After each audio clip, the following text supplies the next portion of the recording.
Now the PSC will have Yes. the rightful amount to be able to fund Actually, yung mga programa. when I was informed of the results noong 2024, syempre tuwan-tuwa kami, no? It was a long battle and it was a lonely battle, no?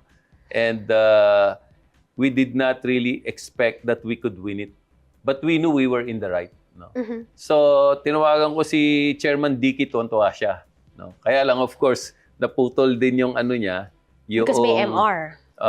yes, hindi niya hindi pa sila nakinabang doon sa benefits or the proper remittances kasi nag-file ngayon ng ng MR, no, si Office of the President, si PAGCOR at saka si PCSO. So parang medyo 3 versus 1, coach.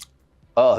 Parang parang 'di ba, parang on transition, tatlo yung nakabantay na doon. Yeah. Meron kang nag-iisa ka doon. And you were saying it was a lonely battle because I also read when you filed this petition, you did not get enough support. Was it because it's Yes. a law na sports related? No, because you're really fighting against City Hall, kumbaga, no?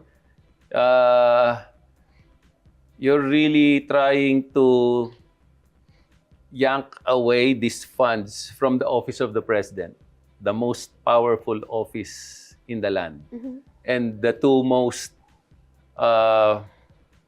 siguro the best revenue generating agencies of the country, Right. no? PCSO and PAGCOR. PAGCOR. Then isama mo pa doon yung office of the president.